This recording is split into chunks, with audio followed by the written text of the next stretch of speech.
राम राम हरे हरे। आवाज बढ़ा दो। ओ हरिदेव आवाज बढ़ा दो। हरिदेव आवाज बढ़ा दो। क्या दिखा रहा है? क्या बोलो? श्री श्रीमद् भागवतम तृतीय स्कंद 15वां अध्याय चल रहा है हमारा। प्रसंग है ब्रह्मा देव संवाद, देवता संवाद। इसमें कल ब्रह्मा जी बता रहे थे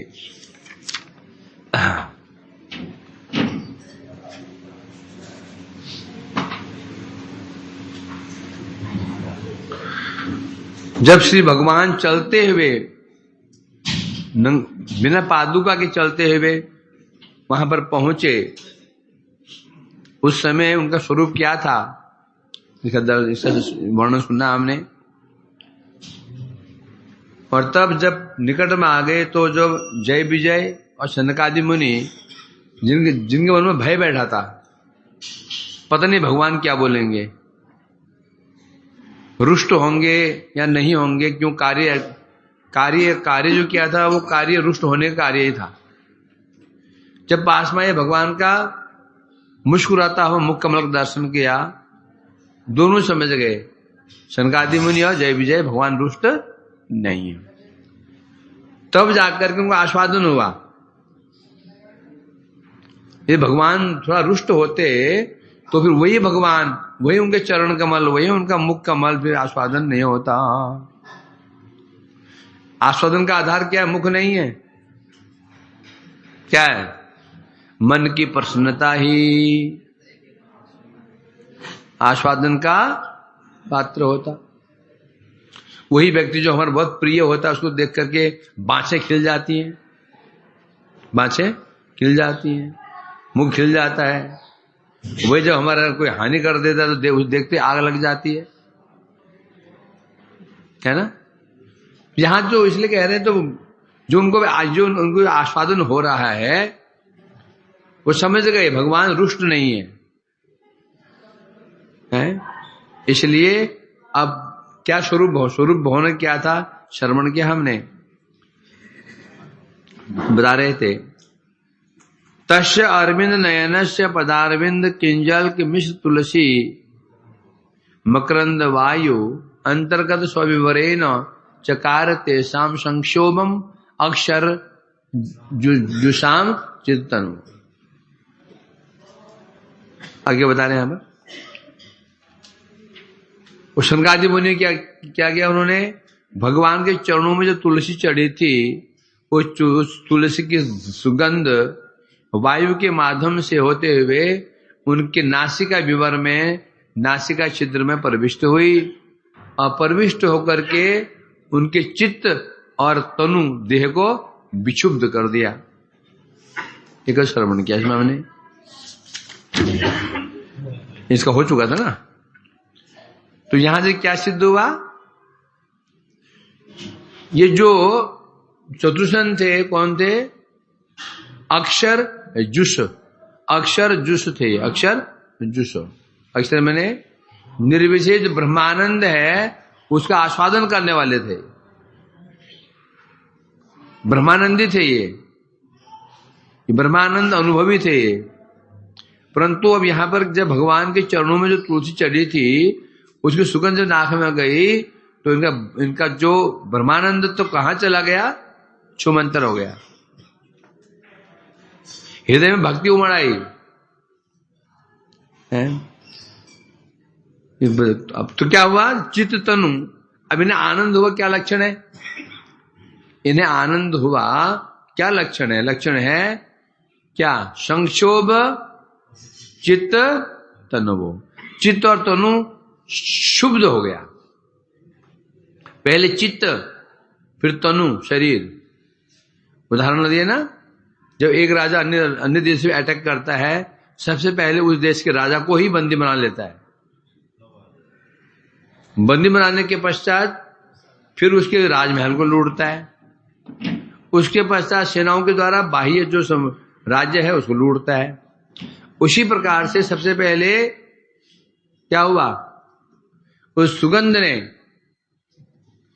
उनके चित्त को, जो चित्त उनका जो चित्त आसक्त था ब्रह्मानंद में, उसको बांध दिया, उसको वशीभूत कर दिया। उसके पश्चात उसी सुगंध ने ही बाद में उनके बाह्य जो अंग थे उनको भी वश में कर लिया। कैसे? रोमांच, अश्रु, कंपुल के माध्यम से। तो यहां से क्या सिद्ध हुआ? ब्रह्मानंद की अपेक्षा भगवद आनंद श्रेष्ठ हुआ। ब्रह्मानंद की अपेक्षा भगवद आनंद, जो आनंद भगवान का आनंद है, एक आनंद ब्रह्म का आनंद है। ब्रह्म का आनंद क्या है? क्यों अनुभव। और भगवद आनंद क्या है? साक्षात दर्शन, स्पर्शन आदि। तो भगवद आनंद श्रेष्ठ हुआ। क्या? भगवद आनंदेर माधुर्य अधिक्येर बलवत्व ही प्रमाणित है। यहां से ये प्रमाणित हो गया कि भगवद आनंद का जो माधुर्य है अधिक बलवान है ब्रह्मानंद की अपेक्षा। इसलिए कह रहे हैं, इसलिए अनेक ऐसी, ये केवल एक नहीं, जन्म है तो सुख सगन सनक आदि ब्रह्ममय, कृष्ण गुणा कृष्ण हैया कृष्ण रे बजाय, सनकाद्य कृष्ण कृपाय सौरभ हरे मान, गुणा कृष्ण हैया करे निर्मल भजन। यहां जैसे सुखदेव गोस्वामी, सनक आदि, ये जन्म से ही ब्रह्ममय थे। जन्म से इनकी निष्ठा ब्रह्म में थी, जन्म से, है ना। परंतु अब कृष्ण के जो गुणों का दर्शन किया इन्होंने, क्या दर्शन किया? उनके रूप का दर्शन किया, चरणों का दर्शन किया, मुकम्मल का दर्शन किया, है उनकी रूप माधुर्य का दर्शन किया, तो इनका मन क्या हो गया? आकृष्ट हो गया, भगवान के प्रति आकृष्ट हो गया। इत्थम्भूत गुणो हरि, भगवान के गुणों के प्रति आकृष्ट हो गया। आकृष्ट होकर कृष्ण का भजन करना शुरू कर दिए। कौन? सुखदेव गोस्वामी। अब वैसे सनकादि मुनि, सुखदेव कैसे आकृष्ट हुए? भगवान के गुण को श्रवण करके, रूप माधुरी और गुण माधुरी। पहले वो जो व्याध गया था, उसने क्या श्लोक बोला था?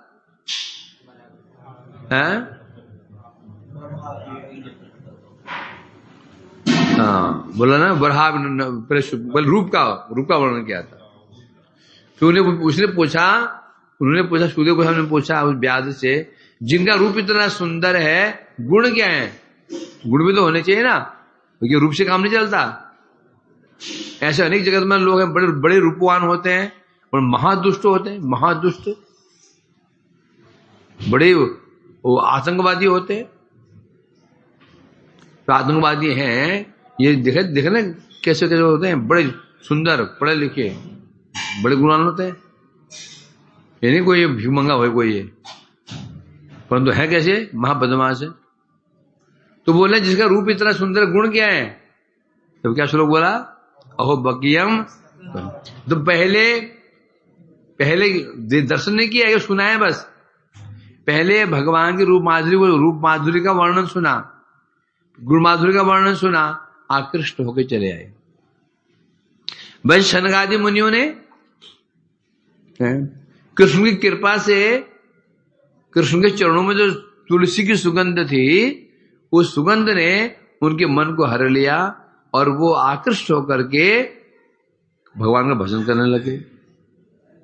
ये इत्थम्भूत गुणों आत्मा रामश्च मुनियो निर्ग्रंथ अप्युर में कुर्वन्त अहेतुक भक्ति इत्थम्भूत, ऐसे भगवान के गुण हैं।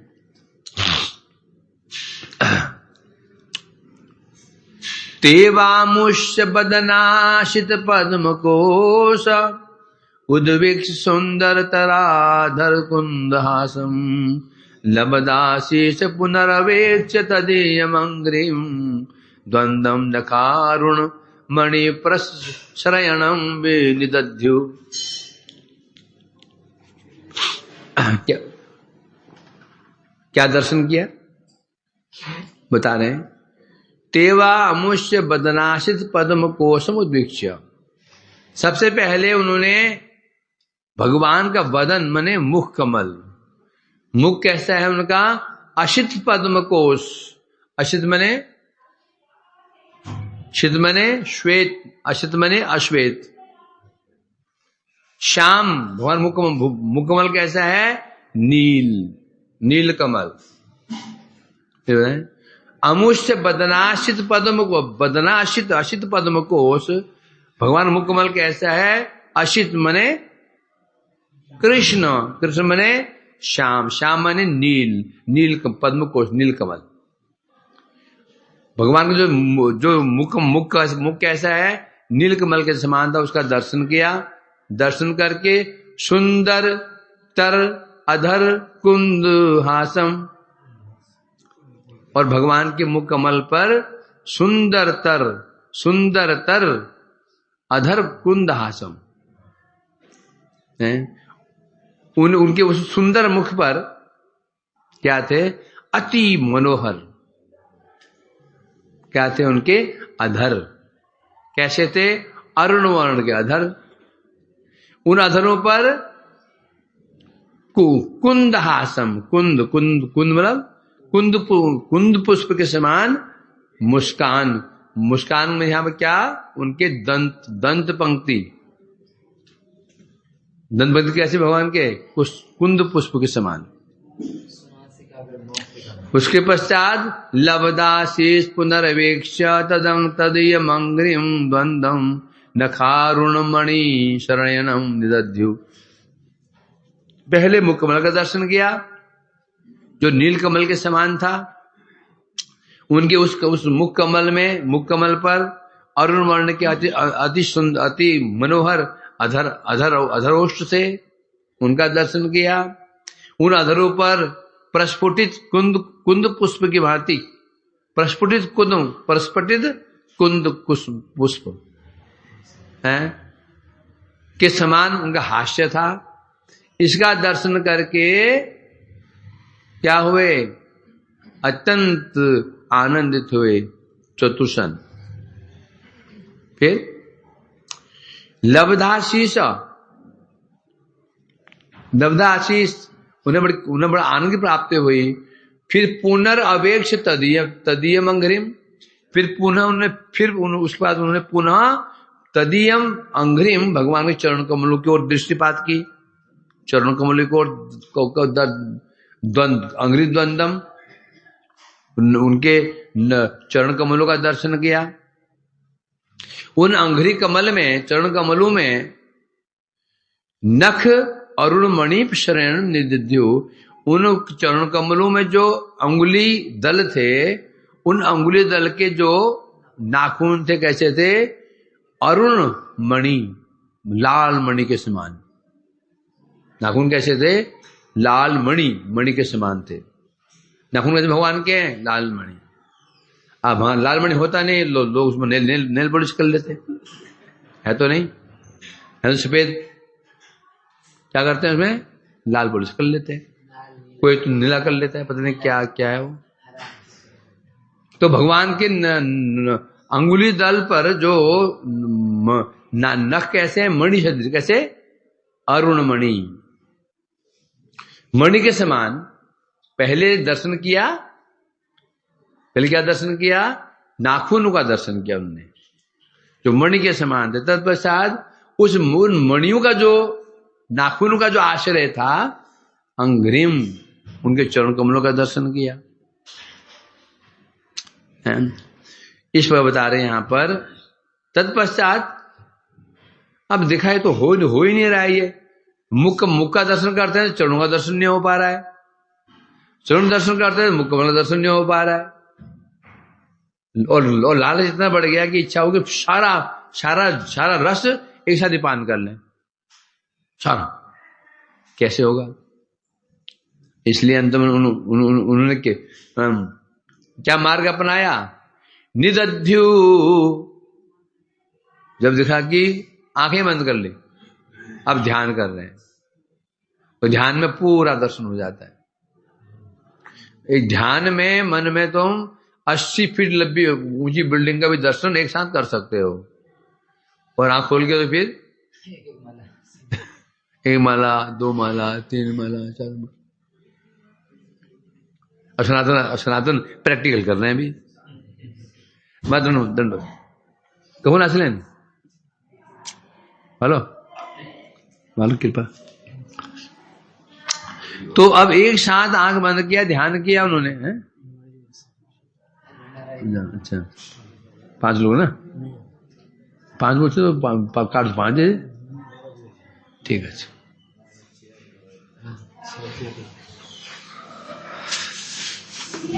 तो इसलिए क्या निदध्यु सनकादि मुनि जब पूरा दर्शन नहीं कर पाए, लालच इतना बढ़ गया कि ध्यान बस ध्यानस्थ हो गए। ये पर्सन कहां गया था बताओ? ध्यानस्थ हो गए, बताओ ये पर्सन कहीं गया था? बोल सकते हो?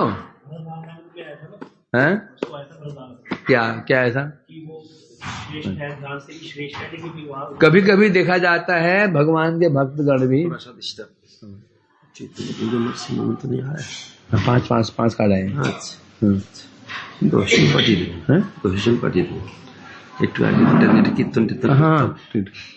ठीक है। तो तुम पहले चले ना चैन गवर्नमेंट में महाजी भंडारा है, पहले चले ना 10 बजे 11 बजे। 5 टिकट दी जा पा रहे हो? दे दो 5 ऐसे 5 तो दिए। हाँ पहले चले ना, ठीक है। तो गोविंद हो गया, क्षेम हो गया, सब चले ना।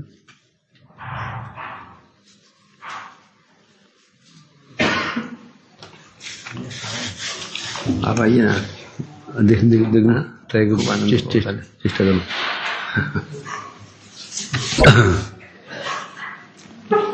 अब यहां पर सनकादि मुनि निदध्यु अंत में उन्होंने ध्यान का अवलंबन किया एक साथ आस्वादन करने के लिए। उसी प्रकार से बहुत सारे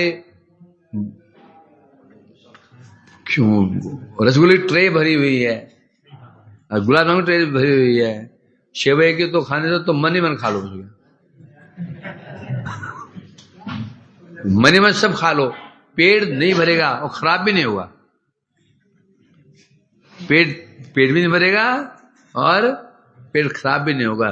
सबसे आसान उपाय है, पूरा खाना हो तो ये थोड़ा खाने चम्मच से खाओ, हाथ से खाओ, इतना सा 2 रसगुल्ला, ये विधि है।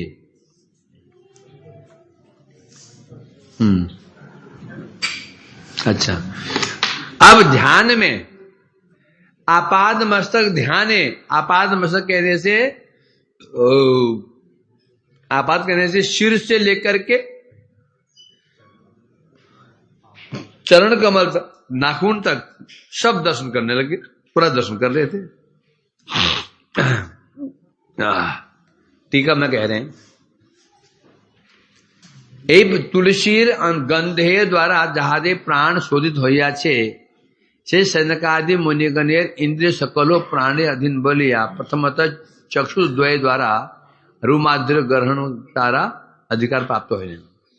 तुलसी गंध जैसे उनके नासिका विवर में प्रविष्ट हुई, उनके प्राण शुद्ध हो गए। प्राण माने उनके हृदय क्या हो गया? शुद्ध हो गया। तुलसी की सुगंध ने उनके हृदय को शुद्ध कर दिया। बोले तो उनके हृदय में गंदगी क्या थी? ब्रह्मनिष्ठा, निर्विशेष ब्रह्म के प्रति जो निष्ठा थी, वो निष्ठा ही गंदगी थी। तुलसी जी की सुगंध ने उस गंदी निष्ठा जो थी, ब्रह्म की निष्ठा थी, उसको नष्ट कर दिया, अर्थात उनके हृदय को शोधन शुद्ध कर दिया है। ऐसे तब वो सनकादि मुनियों ने, उनकी समस्त इंद्रिय किसके अधीन हो गई? बोलते हैं प्राणों के अधीन। प्राण मतलब हृदय के अधीन हो गई, है ना। जो हमारे सब इंद्रिय किसके अधीन है? प्राण माने मन के अधीन है। प्राण से मन के अधीन है। इसलिए मन को इंद्रियों का राजा कहा जाता है। क्या कहा जाता है? राजा। मन प्रनिग्रहम मन को लगाम कहा गया है, और इंद्रियों को इंद्रियाणि हयान अभिसून, इंद्रियाणि हयान अभिसून। इंद्रियाणि इंद्रिय कैसी हैं? अभिसून हयान, अनियंत्रित घोड़े, भयंकर घोड़े। मन कौन है? उन घोड़ों पर प्रनिग्रह लगाम है। इसलिए जितनी इंद्रियां हैं किसके अधीन होती हैं? वो मन के अधीन होती हैं। सिद्ध हो गया, मन यदि दुष्ट है इंद्रियां भी दुष्टी हो जाएंगी।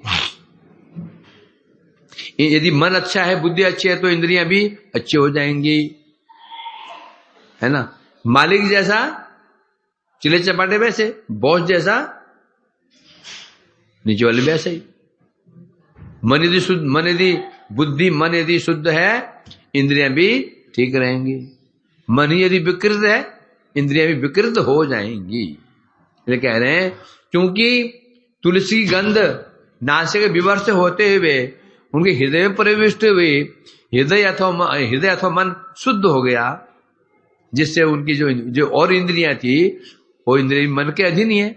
इसलिए मन का प्रभाव इंद्रियों पर पड़ गया। हमारी इंद्रियों पर किसका प्रभाव पड़ता है? मन, तो हृदय का प्रभाव पड़ता है। हृदय में, हमारे हृदय में जैसे भाव होता है, इंद्रियों में वही होता है। हृदय में क्रोध भरा है तो वो आंखों में प्रकाशित हो जाएगा, आंखें लाल लाल हो जाएंगी, मुठियां भिज जाएंगी, जबड़े भिज जाएंगे, शरीर में तनाव आ जाएगा, गहरी गहरी सांसें फौस फौस कर सांप की भांति सांस चलने लग, गहरी सांस चलने लग जाएगी, वो भी गर्म सांस। अभी सांस, अब तो सांस गर्म नहीं होगी, अभी सांस नॉर्मल होगी। जब गुस्से में आदमी सांस लेता है ना, वो सांस होती है विषैली है।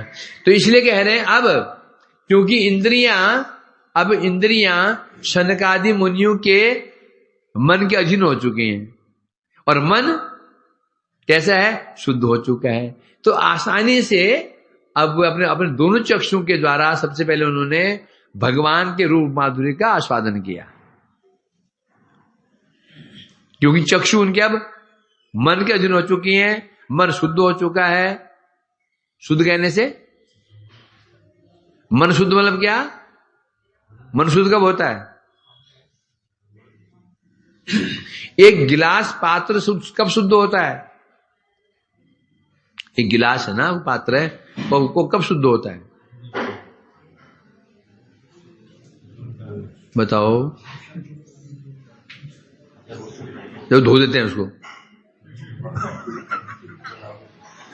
जब उसमें दूध भर दिया जाता है, उसमें तुलसी डाल दी जाती है, अब गिलास शुद्ध, भगवान की सेवा का उपयोगी, अब शुद्ध बनाओ।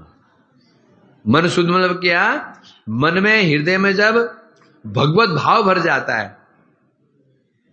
भगवान प्रति प्रीति भर जाती है, तब मन शुद्ध होता है। उस शुद्ध कहते हैं। केवल मन से अनर्थ निकल गए, अपराध निकल गए, कुवासनाएं निकल गई, मन शुद्ध नहीं हुआ, तो शुद्ध उसको नहीं कहते हैं। क्योंकि मंदिर में जो पुजारी होता है, पहले बर्तन बाहर धुलते हैं, फिर अंदर फिर उनको शोधन करता है, वो मंत्रों से फिर शोधन करता है वो, फिर उसमें जल डालता है। पहले पंचपात्र की शुद्धि होती है, फिर जल की शुद्धि होती है। पहले त्रिवेदी की शुद्धि, फिर संघ की शुद्धि, फिर जल की शुद्धि होती है। ऐसे नहीं कि ऐसे हो जाता है। फिर पंचपात्र शुद्धि हुई, फिर जो जल, फिर जल की शुद्धि होती है, तब वो पंचपात्र शुद्ध बनता है। तात्पर्य क्या हुआ? तात्पर्य क्या हुआ? मन शुद्ध मतलब क्या हो गया? मन में केवल भगवान की भावना, भगवान की भावना होनी चाहिए, भगवान का स्मरण होना चाहिए, वो शुद्ध मन है। और जिसका मन शुद्ध होता है, उसकी इंद्रियां भी अपने आप वश में रहती हैं, और ऐसे इंद्रियों के द्वारा ही भगवान का दर्शन होता है। हम दर्शन करने जाते हैं राधा रमन जी के, राधा गोकुलानंद जी के, राधा विनोद बिहारी जी के, मन शुद्ध है नहीं। मन शुद्ध है नहीं तो मन क्या करता है कि आजू को देखता है, कि बाजू को देखता है, इधर के इधर देखता है। हो गया, दर्शन क्यों नहीं हो पाता? क्योंकि इंद्रियां मन के अधीन तो हैं, पर मन ही दुष्ट है, मन ही दुष्ट है। इनका मन शुद्ध हो चुका है, इंद्रिया मन के अधीन है। इसलिए अब ये जो शनकादि मुनि अब सबसे पहले अपने चक्षुओं से उन्होंने भगवान के रूप माधुरी का दर्शन की योग्यता प्राप्त कर ली। मन शुद्ध हो गया, इंद्रिय मन के अधीन है। अब उन चक्षुओं के द्वारा उन्होंने भगवान के रूप के दर्शन की योग्यता प्राप्त कर ली। तो यहां से क्या संदेश गया? भगवान को दर्शन करने के लिए क्या योग्यता चाहिए?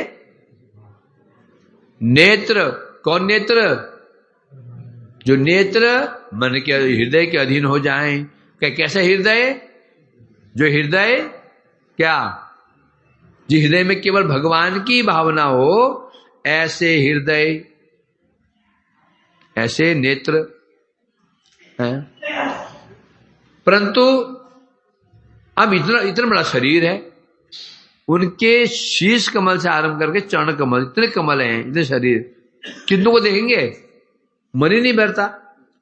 रूप माधुर्य प्रत्येक अंगत प्रभु का अनंत है, तो भगवान के एक एक अंग की इतना माधुर्य है कि इतने माधुर्य है, एक ही अंग की माधुर्य है। अब कितना दर्शन कर लेंगे? हैं? युग पर संभव ही नहीं है। उनके शीश कमल को देखते हैं तो चरण कमल नहीं दिखाई पड़ रहा है, चरण कमल तो शीश कमल दिखाई नहीं पड़ रहा है। हैं? अब क्या करें विचार करते करते युगपद ग्रहणा आकांक्षा है, इच्छा हुई युगपद एक साथ में पूरे समस्त अंगों का जो लावण्य सौंदर्य माधुर्य है आस्वादन करूंगा। और संभव है नहीं, संभव हुआ नहीं, चक्षु से संभव है नहीं है। अंत उन्होंने क्या उपाय अपनाया है? हाँ, यही बता रहे हैं पर स्वरूप कैसा था? बदनाशित पद्म कोश, उनका मुख कमल कैसा है? नील कमल के समान। आशित पद्म नील कमल। राधिका मुख कमल कैसा है? कौन? स्वर्ण कमल। मुख कैसा है? स्वर्ण कमल के समान है। और इनका मुख कमल कैसा है? नील कमल के समान है। तो उनका दर्शन किया। अब कमल तो अच्छा नहीं होता, कमल अच्छा कहाँ होता है? अच्छा भी होता है। कमल के जो पत्ते होते हैं बाहर से खुरदुरे होते हैं, कमल के जो पंखुड़ियां होती हैं अंदर से चिकना होता है, वो बाहर से कैसे होते हैं? कभी कमल दिखा रातन? हाथ लगा उसको? क्या कैसे होता है? हाँ। परंतु भगवान का जो मुख कमल कैसा है? बाहिरेर रुक्ष दल पटल रहित अंतर्भाग। जब कमल है, भगवान का जो कमल का बाह्य भाग है, उसी बात नहीं हो रही है। मानो भगवान के मुख कमल जो कमल है उसमें बाह्य जो रुक्ष भाग नहीं है, केवल अंदर वाला ही भाग है जो अत्यंत मसृण होता है, अत्यंत कोमल सॉफ्ट होता है ना? तो ऐसा उनका मुख कमल की माधुरी थी, हैं? उसका दर्शन किया। अब ऐसे मुख कमल पर क्या है? सुंदरतर अधरामित अधर। उनके मुख कमल पर फिर क्या है? सुंदरतर। मुख कमल क्या हुआ? सुंदर। अधर कैसे है? सुंदरतर। मुख कमल कैसा था? सुंदर है ना? तरतम व्याकरण में होता है, तरतम सुंदर, सुंदरतर, सुंदरतम, श्रेष्ठ, श्रेष्ठतर, श्रेष्ठतम। होता है ना। तो इसे बता रहे हैं सुंदरतर अधर कुदम कुंद हासम। एक तो मुकमल कैसा है उनका, सुंदर मुख, नील कमल के समान मुख है। उस मुखमंडल पर क्या है, अति सुंदर अधर, अधर ओष्ठ होठ, होंठ हैं। कैसे हैं, अरुण वर्ण के होंठ हैं। उन होठों पर फिर क्या है, हास्य, मुस्कान है। क्या वो मुस्कान कैसी है, कुंद पुष्प के समान। कुंद पुष्प, कोई कुंद पुष्प देखा, वो छत में लगे ना कुंद पुष्प, हमारे छत में सब पुष्प हैं, कोई देखना होगा जा करके। कुंद पुष्प, कुंद पुष्प जो होता है उसमें सुगंध बहुत कम होती है, बहुत अच्छी सुगंध होती है, हल्की सुगंध होती है जो लगती नहीं है। जो मोगरा होता है उसकी सुगंध इतनी तेज होती है, चमेली, मोगरा, जूही, बहुत तेज सुगंध होती है और लगती है। लेकिन कुंद की बात है, कुंद है ना, सुगंध के लिए चमेली बहुत सुगंधित होती है, जूही बहुत सुगंधित होती है, उसका नाम नहीं लिया गया क्योंकि लगती है वो।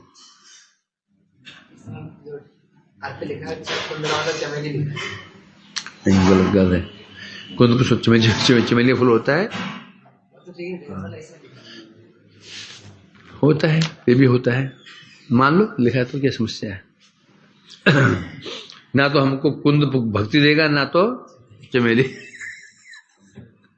भक्ति कौन देगा, गुरुवर्ग देंगे, जो लिखा है तो मान लो। समझे क्या नहीं, क्या बोला मैंने, भक्ति कौन देगा, ना कुंद देगा ना चमेली। भक्ति कौन देंगे, गुरुवर्ग देंगे। अरे उनकी बातों में अविश्वास मत करो, संशय मत, हाँ लिख लो, क्या समस्या, ठीक है। तर्क होना चाहिए, तर्क होना चाहिए उपयुक्त स्थान पर। जहां कोई महत्व, जहां कोई तर्क का महत्व नहीं है, वहां तर्क नहीं होना चाहिए। समझेगा नहीं, अरे कुंद कैसे लिख दिया यार, क्या फर्क पड़ता है, चलो चलो चलो यार कुंद ही होता है तो तुम्हें क्या मिल जाएगा, है ना। इसलिए अपने विद्वत दिखाने की आवश्यकता नहीं है। समझा क्या नहीं, महत्व किसका है, भक्ति। और भक्ति किसके अधीन है, गुरु वैष्णव कृपा के अधीन है। इसलिए कभी कभी हाँ, इसलिए कह रहे हैं अब उन मुनियों ने जब भगवान के पहले मुकमल का दर्शन किया, मुकमल पर अति सुंदर अधरोष्ट का दर्शन किया जो बिंफल के समान थे, उन अधरों पर अति मनोहर मुस्कान का दर्शन किया, जो मुस्कान कैसी थी, कुंद पुष्प के समान है। कुंद या फिर समझ लो मुस्कान मतलब दंत गुली, उनके दांत दिख रहे हैं जब मुस्कुराते ना। एकदम मुस्कुराना होता है, एक हंसना होता है, हंसते हुए दांत बाहर दिखते हैं, यह हास्य में, यह हास्य में, यह मुस्कुराना नहीं है। यहाँ क्या है, हासम में, हासम हसब हंसना। हंसता है बंदा तो अंदर को दांत, उसको थोड़े दांत दिखते हैं उसके, हंसने में ये भी होता है। मुस्कुराने में दांत नहीं दिखेंगे, हंसेगा तो दांत दिखेंगे। तो यहां समझो दांतों, जो उनके दंत पंक्ति है, उनकी तुलना की गई है कुंद पुष्प के समान, सफेद रंग के होते हैं। कुंद पुष्प सफेद नहीं होता, पीछे से हल्की उसमें लालिमा होती है। दांत हमारे सिर्फ सफेद नहीं होते हैं, पीछे उसमें दांतों मशहूर कैसे होते हैं, लाल। जो उपमाएं दी जाती है, ऐसी नहीं दी जाती हैं, उसमें दी जाती है। एक बार ऐसा बता रहे थे आप कि विश्वनाथ चकोरी ठाकुर जी ने ऐसा लिखा कि जो मुकुंद का अर्थ होता है, इनके जो दंत हैं वो कुंद पुष्प की भांति है, वार्ता उसका मुकुंद मुक्ता के समान है। अनेक अर्थ हैं मुकुंद के, मुक्ति देने वाले हैं, है ना, अनेक अर्थ हैं। यहां अलग, यहां पे बात वही चल रही है। तो उनके अधरों पर मंद मन मुस्कान है, कुंद कुसुम की भांति मुस्कान है। इसको देख करके, यह सब देख करके मुनियों का हृदय आह्लादित हो गया, आनंदित हो गया। अब यहां पे बता रहे हैं बदनेर माधुर्य उत्कृष्ट, अधरेर माधुर्य उत्कृष्टतर, और तार ऊपर हास्य परिभाष्य माधुर्य उत्कृष्टतम। ये भाव ये हुआ, पहले बदन मतलब मुख कमल का माधुर्य उत्कृष्ट, उसके बाद उनकी अधरोष्ट, उनका माधुर्य उत्कृष्टतर। उन अधरों पर जो भी मुस्कान है वो क्या है? उत्कृष्टतम माधुर्य। ये माधुर्य तारतम्य है। मुख कमल का माधुर्य कैसे है? उत्कृष्ट। उनमें जो अधरोष्ट उनका माधुर्य कैसा है? उत्कृष्टतर। उनमें जो मंद मंद हास्य है उनका माधुर्य कैसा है? उत्कृष्टतम। ये भाव है। लब्धाशीष, आशीष प्राप्त किया इन्होंने। ये कैसे प्राप्त हुआ बता रहे हैं, जिनको जो दर्शन हुआ, ये भगवान का दर्शन हुआ, कैसे हो गया? लब्धाशीष, आशीष प्राप्त करके, आशीर्वाद प्राप्त करके। किसका आशीर्वाद? तब बता रहे हैं पिता ब्रह्मा, भ्राता नारद। इनके पिता ब्रह्मा जी ने, और बड़े भ्राता नहीं, नारद छोटे हैं तो भी पिता ब्रह्मा और भ्राता नारद ने इनको आशीर्वाद दिया था कि आपको भक्ति हो। पिताजी ने आशीर्वाद दिया था, नारद जी ने आशीर्वाद दिया था बड़े भ्राताओं को, तुम्हें भक्ति की प्राप्ति हो। तो आशीर्वाद दिया था ना, है? जो आशीर्वाद प्राप्त दिया था, उस आशीर्वाद का ही जो फल है ये है। आज भगवान के दर्शन हो रहे हैं। नहीं तो ब्रह्मवादी है। ये कौन है? ब्रह्मवादी है। इनके मन में भाव कैसे आ सकता है? दर्शन करें और पहुंच भी गए तो आनंद नहीं होगा? आनंद थोड़ी हो जाएगा। भगवान सामने खड़े हुए थे ना, कंस के सामने, उसका आनंद हुआ क्या? पुतना ही गोदी में भगवान चले गए थे स्तन पान के, आनंद हुआ उसको? है? अघासुर का तो हृदय में प्रवेश करके सशरीर आनंद हुआ उसके हृदय में? नहीं हुआ। क्यों नहीं हुआ? क्योंकि उनको दर्शन करने का माध्यम क्या है? कृपा, आशीर्वाद चाहिए।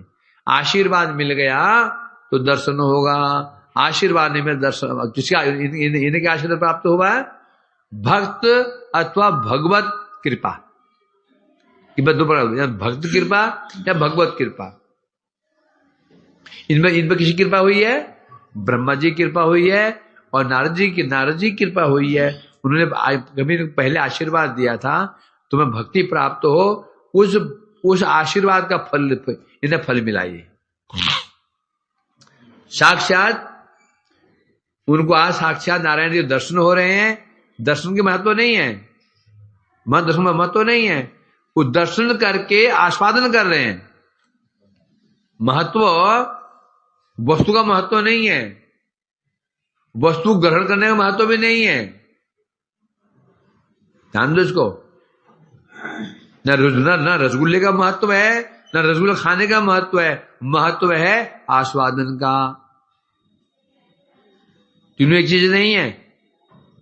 रसगुल्ला एक, खाना दो। रसगुल्ला भी खा भी लिया, आस्वादन होगा, ये अलग चीज है। जॉइंटिस की बीमारी है, रसगुल्ला मिल भी गया, खा भी लिया, क्या टेस्ट आएगा? तो इन्हें जो दर्शन भाई बड़ी बात नहीं है। दर्शन तो भगवान देते, दर्शन तो हो ही जाता है, क्या समस्या है?